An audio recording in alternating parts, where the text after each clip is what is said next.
आज हम अपना नया चैप्टर स्टार्ट करेंगे मोशन। तो मोशन में पहले हम स्टडी करेंगे कुछ बेसिक टर्म, उसको डिफाइन करेंगे। कौन से बेसिक टर्म है? वो है distance, displacement, speed, velocity, acceleration. तो हम देखेंगे कि हम डिस्टेंस डिस्प्लेसमेंट कैसे फाइंड करते हैं, ग्राफ का यूज करके कैसे फाइंड करेंगे। ये हमारा इस टॉपिक का, हम पढ़ेंगे इस टॉपिक। ठीक है, तो फर्स्ट टॉपिक देखो हमारा यहाँ पे है डिस्टेंस। तो डिस्टेंस किस तरह से डिफाइन करते हैं?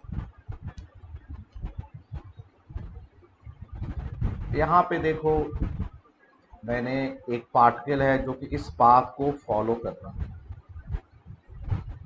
वो इस पाथ को मूव फॉलो किया और उसने स्टार्ट किया फ्रॉम ए और वो पहुंच गया बी पे। इस पाथ को फॉलो करता हुआ, इस पाथ से को ट्रेस करता हुआ बी पे पहुंच गया। तो डिस्टेंस कैसे डिफाइन करते हैं? इस पाथ का जो लेंथ है दैट इज कॉल्ड डिस्टेंस। तो लेंथ कैसे फाइंड करेंगे? तो लेंथ का मतलब है ए, तो ये पार्ट हर छोटे पार्ट को ऐड करेंगे। तो सभी छोटे छोटे पार्ट को ऐड करेंगे तो हमें मिल जाएगा क्या? डिस्टेंस। यदि मैं इसका नाम रख दूं P और इसका नाम रख दूं Q, तो डिस्टेंस हमारा हो गया is equal to A B Q B. ये हो गया हमारा डिस्टेंस। ठीक है, तो बॉडी जिस पाथ को फॉलो कर रहा है, जिस पाथ पे उसने मूव किया, उस पाथ का लेंथ उसे हम बोलते हैं डिस्टेंस। ओके, इसमें कोई डायरेक्शन नहीं होता, ये स्केलर क्वांटिटी। नेक्स्ट है हमारा डिस्प्लेसमेंट। डिस्प्लेसमेंट किस तरह से डिफाइन करेंगे? तो देखो, डिस्प्लेसमेंट में भी हम इसी तरह से एक एग्जांपल ले। एक पार्टिकल इस पाथ को फॉलो किया,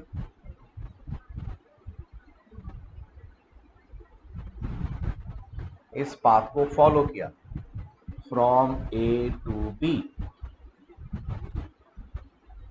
तो डिस्प्लेसमेंट क्या है? डिस्प्लेसमेंट एक वेक्टर है, और वेक्टर को कैसे बनाएंगे समझोगे? इनिशियल को फाइनल से ज्वाइन कर दो, इनिशियल को फाइनल से ज्वाइन कर दो। ये इनिशियल पॉइंट, ये फाइनल पॉइंट को ज्वाइन कर दो।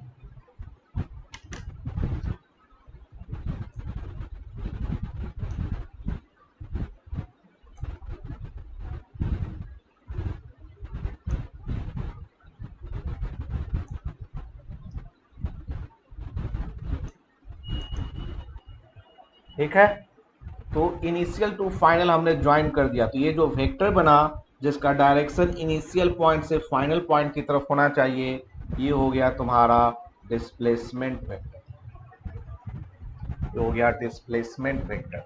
तो जब एक बॉडी मूव किया, इस ग्रीन पाथ को फॉलो करता होगा, वो ए से पहुंचा बी तक, तो डिस्प्लेसमेंट क्या होगा? तो इनिशियल पॉइंट है ए, फाइनल पॉइंट है बी, तो ए से बी हमने ज्वाइन कर दिया। तो ये जो वेक्टर बना ए बी वेक्टर, इसका डायरेक्शन इनिशियल से फाइनल की तरफ, ये तुम्हारा हो गया डिस्प्लेसमेंट वेक्टर। तो डिस्प्लेसमेंट हमारा एस वेक्टर इक्वल टू क्या हो गया? A B.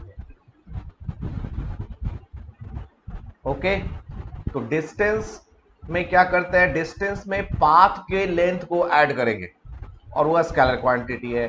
डिस्प्लेसमेंट में क्या करते हैं? इनिशियल पॉइंट को, इनिशियल पोजीशन को फाइनल पोजीशन से ज्वाइन कर देते हैं। तो जो वेक्टर फॉर्म होगा जिसका डायरेक्शन इनिशियल पोजीशन से फाइनल पोजीशन की तरफ होगा, that vector is called displacement. Okay, तो डिस्टेंस और डिस्प्लेसमेंट को थोड़ा यहां पे कंपेयर कर ले। देखो, तो डिस्टेंस स्केलर क्वांटिटी है तुम्हारा, जबकि जो डिस्प्लेसमेंट है वो वेक्टर क्वांटिटी है। डिस्टेंस कभी डिक्रीज नहीं करता, और डिस्प्लेसमेंट इंक्रीज भी कर सकता है, डिक्रीज भी कर सकता है। इसे एग्जांपल से देखो, यहां पे समझो। यहाँ पे देखो एग्जांपल से समझो, ये इनिशियल पॉइंट हमारा ए, ठीक है, और एक पार्टिकल इस तरह से मूव कर, इस पाथ को फॉलो कर।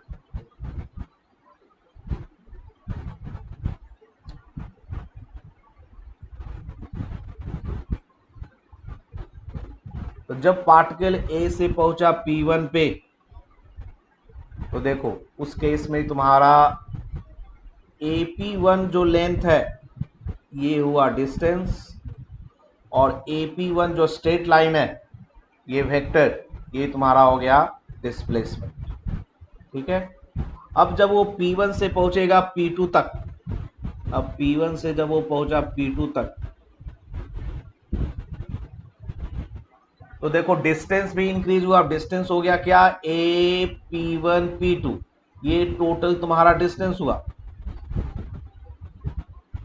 तो डिस्टेंस इंक्रीज हुआ और डिस्प्लेसमेंट क्या होगा, AP2, तो देखो डिस्प्लेसमेंट भी इंक्रीज हुआ, कोई दिक्कत नहीं है।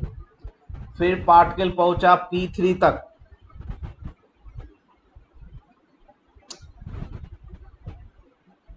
तो देखो पाथ बढ़ता जा रहा है, डिस्टेंस बढ़ता जाएगा। इस पाथ का लेंथ देखो इंक्रीज करता जा रहा है, तो डिस्टेंस इंक्रीज कर रहा है P3 तक। डिस्प्लेसमेंट क्या होगा, AP3, ये हो गया तुम्हारा डिस्प्लेसमेंट। उसके बाद पार्टिकल पहुंचा P3 से P4, यहां, तो देखो डिस्टेंस तो अभी भी इंक्रीज हुआ ना, इस तरह से देखो पाथ फॉलो कर रहा है, पाथ का लेंथ इंक्रीज करता गया, तो ये डिस्टेंस तो इंक्रीज ही करता गया क्योंकि पूरे पाथ का लेंथ इंक्रीज हुआ। लेकिन डिस्प्लेसमेंट के केस में देखो ये डिस्प्लेसमेंट हुआ, और ये जो AP4 है AP3 से कम है, तो यहाँ पे डिस्प्लेसमेंट का जो मैग्नीट्यूड है वो डिक्रीज कर गया, लेकिन डिस्टेंस तो इंक्रीज ही हुआ है। तो डिस्टेंस जो है वो ऑलवेज इंक्रीज करेगा, डिक्रीज कभी नहीं करता। डिस्प्लेसमेंट का मैग्नीट्यूड इंक्रीज भी करता है, डिक्रीज दोनों कर सकता है। यदि हम आगे देखना चाहें तो देखो यहाँ पे वो यहां पहुंच गया P5 पर, तो डिस्टेंस तो और भी इंक्रीज हो गया, ए से गया P1 P2 P3 P4 P5, तो डिस्टेंस तो इंक्रीज कर रहा है, लेकिन देखो डिस्प्लेसमेंट क्या होगा, ये AP5, ये देखो इसका लेंथ AP4 से और भी कम हो गया, तो डिस्प्लेसमेंट फिर से क्या हुआ, डिक्रीज कर गया। तो डिस्टेंस जो है कभी भी डिक्रीज नहीं करेगा, लेकिन जो डिस्प्लेसमेंट है वो इंक्रीज भी कर सकता है, डिक्रीज भी कर सकता है, इंक्रीज कर सकता है, डिक्रीज कर सकता है, और डिक्रीज करके जीरो भी हो सकता है। सपोज जो बॉडी है वो वापस इस तरह से वो वापस ए पे आ जाए, तो जब वापस ए पे आ गया तो इनिशियल पोजीशन और फाइनल पोजीशन सेम, तो डिस्प्लेसमेंट क्या हो जाएगा, जीरो। लेकिन डिस्टेंस निकालने के लिए तो हम पूरा लेंथ ऐड करेंगे, ए P1 P2 P3 P4 P5, फिर ये पूरा ए तक, ठीक है। तो यहाँ पे मैंने क्या बताया तुम्हें कि जब कोई बॉडी मूव कर रहा है तो distance will never decrease, distance कभी डिक्रीज नहीं करता, वो इंक्रीज करेगा या सेम रहेगा। डिस्प्लेसमेंट का जो मैग्नीट्यूड है, डिस्प्लेसमेंट वेक्टर, इसका जो मैग्नीट्यूड है वो इंक्रीज कर सकता है, डिक्रीज कर सकता है, जीरो भी हो सकता है। जीरो कब होगा, याद रखना है, जब initial position and final position same हो जाए, उस केस में डिस्प्लेसमेंट जीरो हो जाए। क्लियर। अब देखो यहाँ पे एक बहुत इंपॉर्टेंट पॉइंट लिखा हुआ है यहाँ पर कि मैग्नीट्यूड ऑफ डिस्प्लेसमेंट, डिस्प्लेसमेंट का जो मैग्नीट्यूड है वो शॉर्टेस्ट पॉसिबल डिस्टेंस है between initial and final position. तो जैसे देखो यहाँ पे एग्जांपल, ये मान लो है हमारा इनिशियल पोजीशन P1 और ये हमारा है फाइनल पोजीशन P2। तो P1 से P2 तक जाना है हमें, तो जो मैग्नीट्यूड ऑफ डिस्प्लेसमेंट है वो शॉर्टेस्ट पॉसिबल डिस्टेंस है, तो P1 से P2 तक जाने के बहुत सारे पाथ हो सकते हैं। एक पाथ जैसे मैंने ये बनाया,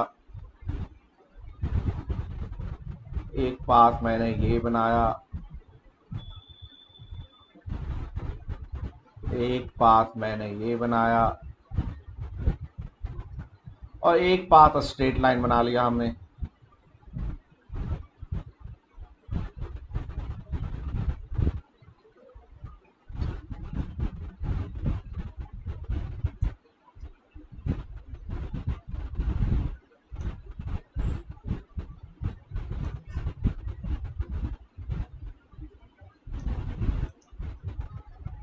ये यहाँ पे मैंने 4 पाथ बना लिए, देखो 1 2 3 4। यहाँ पे देखो चारों पाथ में डिस्टेंस तो अलग अलग होगा, है ना। फर्स्ट पाथ के लिए देखो ये डिस्टेंस पूरा ये पाथ होगा, सेकंड के लिए ये पूरा पाथ होगा, थर्ड के लिए ये पाथ का लेंथ होगा, फोर्थ के लिए फोर्थ वाले पाथ का लेंथ होगा। तो डिस्टेंस तो सभी में अलग अलग, लेकिन डिस्प्लेसमेंट जो है सेम होगा। क्यों? क्योंकि for each path initial position P1 and final position P2 same है, तो डिस्प्लेसमेंट हर केस में क्या होगा? P1 P2। और जो ये चार 4 पाथ है हमारे पास 1 2 3 4, इसमें डिस्टेंस सभी में अलग अलग है। मिनिमम डिस्टेंस कौन है? शॉर्टेस्ट डिस्टेंस किस में आएगा? तो आएगा पाथ नंबर 3 में, जब वो बिल्कुल स्ट्रेट मूव कर रहा है। तो जब बॉडी बिल्कुल स्ट्रेट मूव करे P1 से P2, उस केस में जो डिस्टेंस है वो मिनिमम होता है, और P1 P2 ही देखो क्या है? डिस्प्लेसमेंट है। आई बात समझ में? देखो फिर से मैं बता दूं, यहाँ पे बॉडी को मूव करना है फ्रॉम P1 से P2, तो बहुत सारे पाथ हो सकते हैं। जैसे यहाँ पे हमने 4 एग्जाम्पल लिए, पाथ 1, पाथ 2, पाथ 3, पाथ 4। इन चारों पाथ में डिस्टेंस अलग अलग है। मिनिमम डिस्टेंस, शॉर्टेस्ट डिस्टेंस कौन है? तो जिसमें देखोगे शॉर्टेस्ट डिस्टेंस है पाथ 3, और पाथ 3 कैसा पाथ है? स्ट्रेट पाथ है, डायरेक्ट P1 से P2 स्ट्रेट पाथ। ये शॉर्टेस्ट डिस्टेंस है P1 P2, और P1 P2 ही क्या है? डिस्प्लेसमेंट का मैग्नीट्यूड। हर पाथ के लिए डिस्प्लेसमेंट सेम ही है P1 P2। इसका मतलब क्या हुआ कि मैग्नीट्यूड ऑफ डिस्प्लेसमेंट जो है वो इक्वल होता है शॉर्टेस्ट पॉसिबल डिस्टेंस। जो शॉर्टेस्ट पॉसिबल डिस्टेंस है, और शॉर्टेस्ट पॉसिबल डिस्टेंस कब होगा? जब बॉडी बिल्कुल स्ट्रेट लाइन में मूव करेगा। उस केस में जो डिस्टेंस है वो शॉर्टेस्ट होगा, और वह डिस्प्लेसमेंट के मैग्नीट्यूड के इक्वल होता है। Clear?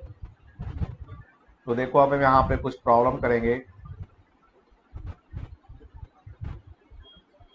Problem number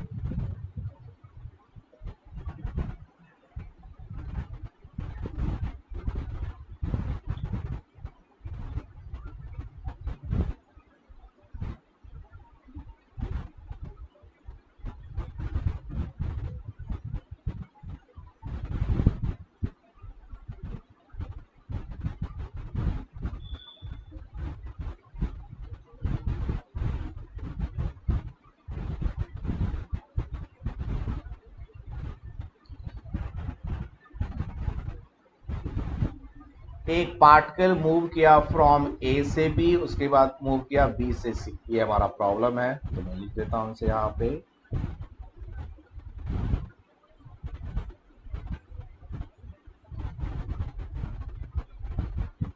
A particle move from A to B and then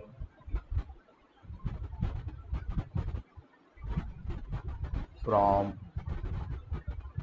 B to C. Question number 1, find distance travelled by particle. ये क्वेश्चन हमारा फर्स्ट क्वेश्चन है। एक पार्टिकल मूव किया ए से बी, उसके बाद बी से सी, तो तुम्हें क्या फाइंड करना, डिस्टेंस फाइंड करना है। तो डिस्टेंस का डिफिनेशन क्या है, जो पाथ है उसका लेंथ, तो पाथ ए से बी तो ए बी, और उसके बाद बी से सी तो बी सी। तो ए बी का लेंथ हो गया 4 मीटर और बी सी का लेंथ हो गया 3 मीटर, ये हो गया 7। इसमें जो पाथ है उसके लेंथ को ऐड करना होता है। तो ए टू बी 4 मीटर, बी टू सी 3 मीटर, तो हमारा डिस्टेंस क्या हो गया 7 मीटर। Question number B,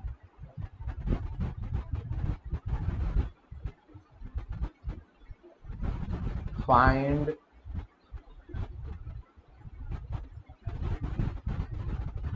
magnitude of its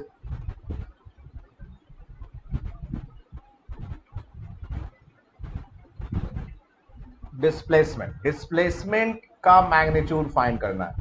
तो डिस्प्लेसमेंट क्या होता है, तो डिस्प्लेसमेंट में मैंने बताया था initial point and final point को ज्वाइन कर दो एक स्ट्रेट लाइन से।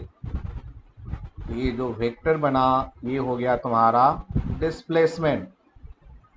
तो और AC का जो लेंथ होगा वो हो जाएगा तुम्हारा क्या, डिस्प्लेसमेंट का मैग्नीट्यूड। और AC का लेंथ, तो डिस्प्लेसमेंट का मैग्नीट्यूड क्या हुआ, AC का लेंथ। और AC देखो इस ट्रायंगल में क्या है, क्या वो हाइपोटेन्यूज है, क्योंकि एक राइट एंगल ट्रायंगल बन गया।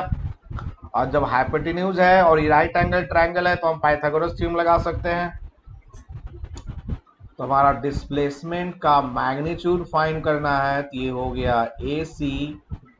और AC क्या होगा, तो देखो यहाँ पे ये हाइपोटेन्यूज है, तो इसको हम लिख सकते हैं √4² प्लस 3² हमारा आंसर आ जाएगा 5 मीटर। तो यहाँ पे देखो जब हमें डिस्टेंस निकालना था तो हमने पाथ हमारा क्या था, बॉडी मूव किया फ्रॉम A से B, उसके बाद मूव किया B से C। और तो हमें जब डिस्टेंस फाइंड करना है तो AB और BC का लेंथ ऐड कर दिया, तो 4 + 3 क्या हो गया 7। और जब डिस्प्लेसमेंट का मैग्नीट्यूड फाइंड करना है तो पहले देखा डिस्प्लेसमेंट क्या है, तो डिस्प्लेसमेंट इनिशियल A से फाइनल C को ज्वाइन कर दिया, तो AC हो गया तुम्हारा डिस्प्लेसमेंट। तो इसका मैग्नीट्यूड क्या हो गया, AC का लेंथ, और AC का लेंथ क्या हो गया, तो AC क्या है, हाइपोटेन्यूज है इस राइट एंगल ट्रायंगल का। तो पाइथागोरस थ्योरम लगाएंगे, √बेस² प्लस परपेंडिकुलर स्क्वायर, हमारा आंसर क्या आ गया 5 metre. Okay clear. Next problem करें।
यहाँ पे देखो एक पार्टिकल सर्कुलर पाथ में मूव कर रहा है एंटी क्लॉकवाइज, और इस सर्कुलर पाथ का रेडियस है 7 सेंटीमीटर। ठीक है, एक पार्टिकल सर्कुलर पाथ में मूव कर रहा है एंटी क्लॉकवाइज, और इस सर्कुलर पाथ का रेडियस है 7 सेंटीमीटर। पार्टिकल स्टार्ट करता है फ्रॉम ए, तो इसको मैं लिख देता हूं यहाँ पे,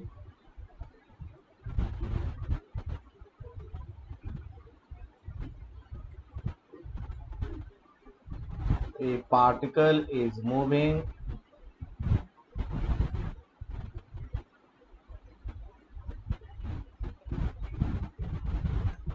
in circular path of radius 7 centimeter.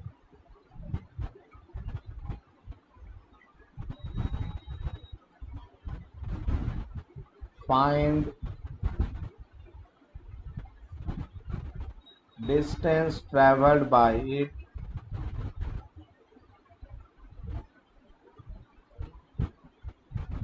and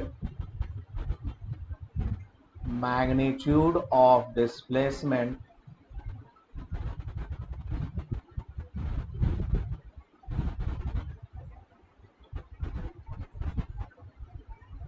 when particle move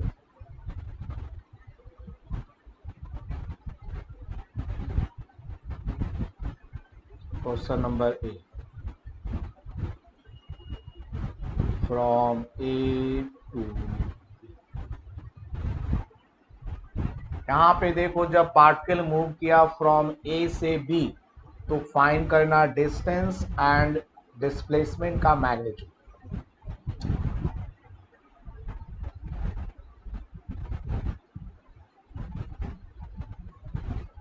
तो ए से बी, तो डिस्टेंस में क्या होता है, हमें पाथ का लेंथ फाइंड करना होता है। तो ए से बी की देखो क्या है, ये कंप्लीट सर्कल का 1/4 है।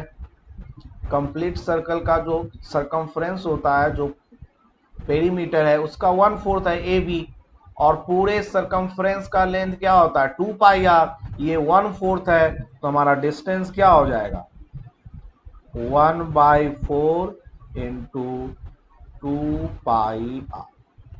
अब ये वैल्यू पुट कर दो, 1/4 2 पाई का वैल्यू 22/7 और रेडियस का वैल्यू 7 सेंटीमीटर। ये तुम्हारा हो गया, कैंसिल करोगे तो ये 11 सेंटीमीटर। ठीक है, तो एच पार्टिकल मूव किया फ्रॉम ए से बी, ए से बी, तो डिस्टेंस के केस में ए बी का लेंथ हमें निकालना है, इस पाथ का लेंथ निकालना। और ए बी देखो क्या है, तो इस पूरे सर्कल का 1/4 पार्ट है। पूरे सर्कल का लेंथ होता है सरकमफ्रेंस 2 पाई आर, तो 1/4 हो गया 1/4 इंटू 2 पाई आर। हमने वैल्यू पुट करके निकाल लिया।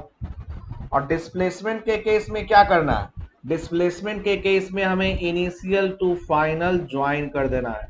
ये हो गया डिस्प्लेसमेंट। और ये हम कैसे निकाल लेंगे, पाइथागोरस से निकाल लेते हैं। ये 7 है, ये भी 7 है, तो हमारा डिस्प्लेसमेंट क्या हो जाएगा, देखो हमारा डिस्प्लेसमेंट क्या हो जाएगा, फिर से पाइथागोरस लगा दें, तो under root 7 square plus 7 square, ये हो जाएगा अंडर रूट 98। और इसे सॉल्व करोगे तो 7 अंडर रूट सेंटीमीटर बन जाएगा।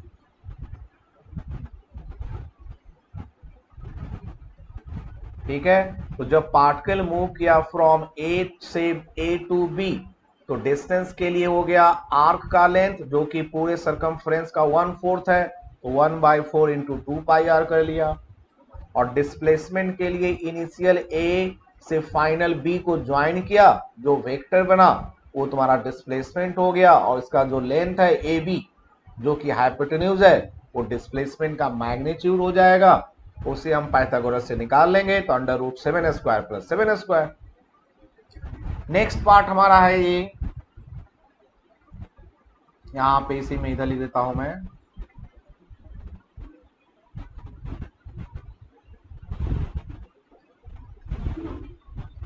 फ्रॉम ए टू सी। जब इसी में देखो जब पार्टिकल ए से सी मूव किया तो फाइंड करना है डिस्टेंस क्या है और डिस्प्लेसमेंट क्या है।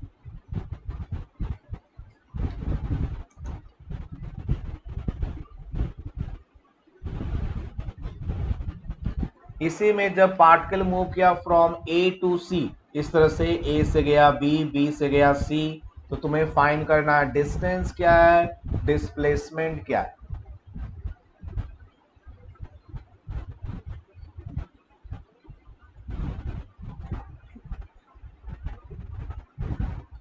तो डिस्टेंस में ए बी सी, डिस्टेंस हमारा हो गया ए बी सी का लेंथ, और ए बी सी क्या है, देखो सर्कल का हाफ है, पूरे सर्कल का हाफ लेंथ है ये, तो ये हो गया तुम्हारा हाफ इंटू 2 पाई आर। इसे कैलकुलेट कर लोगे तो हाफ 2 पाई का वैल्यू हो गया 22/7 और रेडियस हो गया 7। इसे कैलकुलेट करोगे 22 सेंटीमीटर। और डिस्प्लेसमेंट के लिए AC का लेंथ, डिस्प्लेसमेंट तुम्हारा क्या हो गया, इनिशियल टू फाइनल, तो इनिशियल है A, फाइनल है C, ये हो गया तुम्हारा डिस्प्लेसमेंट। और AC देखो क्या डायमीटर है, ये हो गया AC, और AC डायमीटर है, ये हो गया 7 + 7, ये हमारा क्या बन गया 14 सेंटीमीटर। ठीक है, क्लियर। उसी तरह से एक क्वेश्चन मैं और दे देता हूं, ये तुम खुद बना लोगे। सी में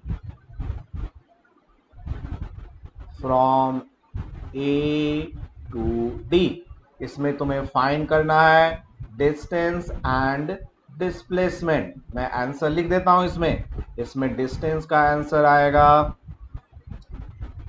33 सेंटीमीटर, कैसे आएगा ये तुम्हें देखना है, और डिस्प्लेसमेंट का आंसर आएगा 7√2 सेंटीमीटर। Okay, clear.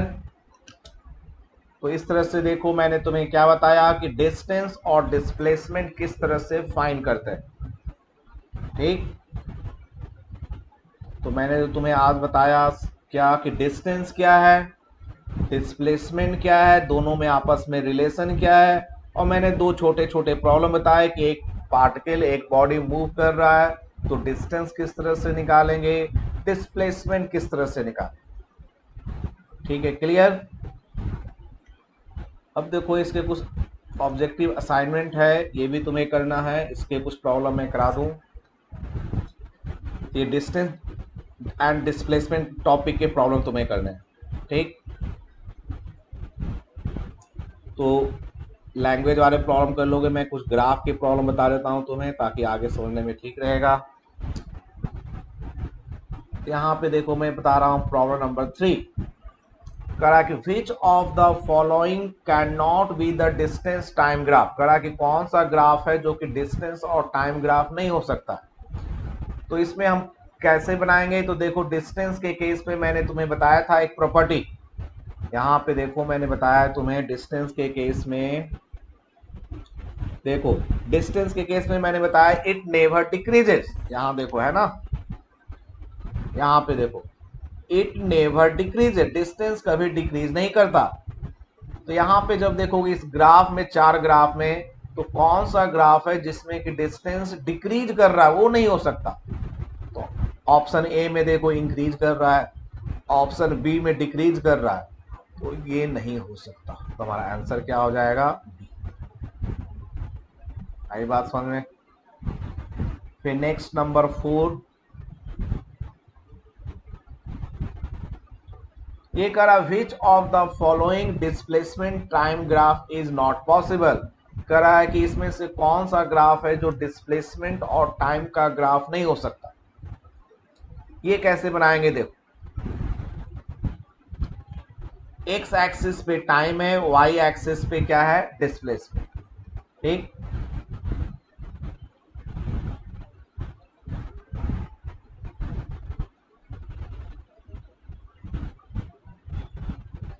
तो यहां पे देखो यदि तुम एक वर्टिकल लाइन ड्रॉ करते हो